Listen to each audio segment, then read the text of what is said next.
Every kid woke up, got out of bed, walked downstairs, and into the dark. And they never came back. Holy shit, what a fucking movie. Zach Cregger has successfully avoided the sophomore slump and then some. Weapons shares everything that made Barbarian great, but it goes above and beyond. It's Pulp Fiction to Barbarian's Reservoir Dogs. A bigger, darker, ballsier, more ambitious extrapolation of its visionary filmmaker's signature style. Weapons feels like a multi-perspective Stephen King novel brought to life with creepy, Lynchian imagery of an off-kilter suburban neighborhood. The film walks a tricky tonal tightrope that seemingly only Cregger can pull off. There are certain sequences that are simultaneously really intense and really funny. There have been plenty of great horror comedies that switch between the two, but very few that achieve both at the same time. And it's a disconcerting cinematic experience like no other. Go into this movie with as few spoilers as possible and let it blow your tits off the way it did mine. Where did you go?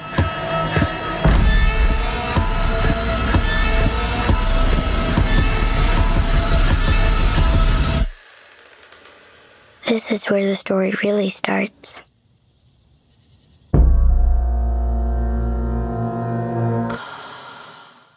Weapons is sort of like a horror Magnolia, a sprawling epic told through the intertwining lives of various different characters, but it's much more tightly structured than P.T. Anderson's notorious opus. Magnolia's messy and bloated and inconsistent, but Weapons is sharply focused. It begs an intriguing question in the first few minutes, then slowly reveals pieces of the answer through each character's storyline. It plays like that Simpsons episode Trilogy of Error, where we see the same day from Homer, Bart, and Lisa's perspectives, and see how each person's actions impacted everyone else's day. In Weapons, every major character gets their own segment, and with each successive segment, the film slowly peels back the layers of this disturbing mystery. Each chapter adds another piece to the puzzle, giving you a clearer look at the bigger picture, and it all comes together in a thrilling final act. Usually with movies structured like this, or just straightforward anthology films, some segments inevitably end up being more interesting than others, so the piece as a whole feels very hit and miss. Even if there's great stuff in there, it's let down by the weaker stuff. Thankfully, that's not the case here. All the storylines in Weapons are equally fascinating, and all the characters are brought to life by some of the best actors in the world. The stories are all tightly interconnected, and the mystery unfolds very carefully to keep you on the edge of your seat hanging in suspense. We get each new piece of information at the moment it'll hit the hardest. This isn't one of those annoying movies that sets up a bunch of interesting questions and never answers them, or sets up an intriguing mystery and then leaves it open to interpretation. Everything in this movie gets a solid explanation, and it doesn't undermine the terror. If anything, it enhances it. Sometimes it's scarier to leave things unexplained, like the photo at the end of The Shining, but here I think it's scarier that all the inexplicable things that happened at the beginning end up with a clear and undeniable rhyme and reason. You can't shrug this off as a bad dream like Mulholland Drive. It's all really happening. Help me!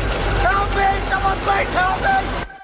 Cregger assembled a hell of a cast for this movie. It's a massive, disparate ensemble, and there isn't an ounce of dead weight. Julia Garner is wonderful as always as the passionate but troubled teacher who becomes the town pariah when all her students run away from home. Josh Brolin captures the righteous fury of a desperate dad trying to find his missing son. Pedro Pascal was originally supposed to play this role before scheduling conflicts forced him to drop out. But now I can't imagine anyone other than Brolin playing this part. What, you want to get in my face? You want to threaten me?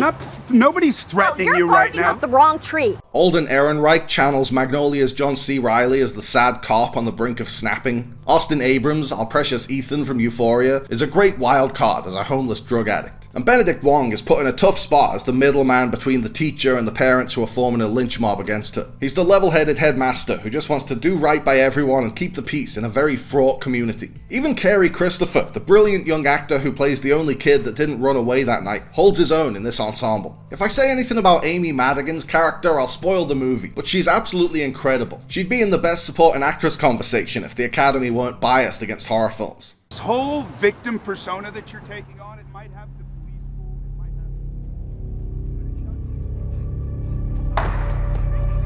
Stop thinking of yourself. Marcus? You and I are gonna have a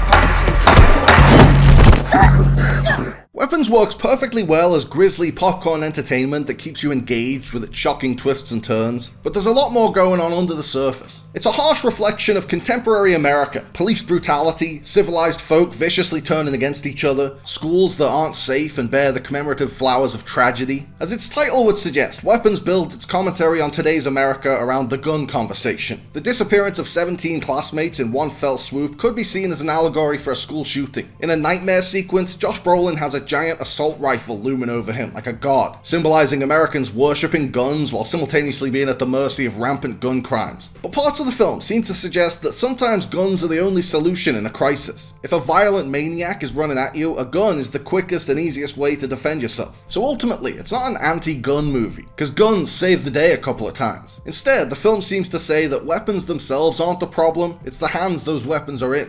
Guns kill! Oh, guns kill. Is that right? Well, let's see about that. Okay, gun, kill. Go ahead, kill someone. Don't be shy. See?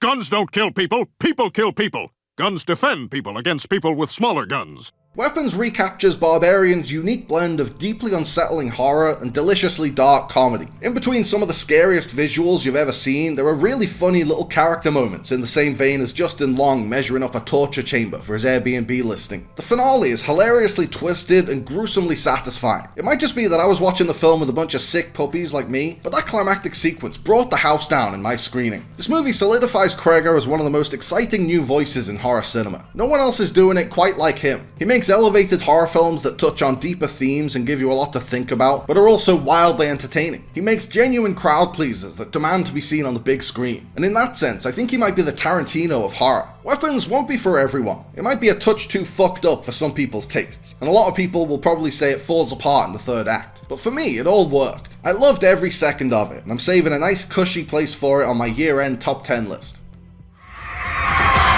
It's so rare to be able to watch a movie and not know where it's going, what's going to happen.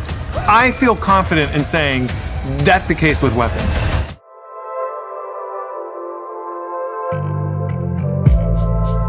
Thanks for watching, guys. I hope you liked the video. Remember to like and subscribe and click on the little bell. And also seize the day and call your mom and be kind to yourself.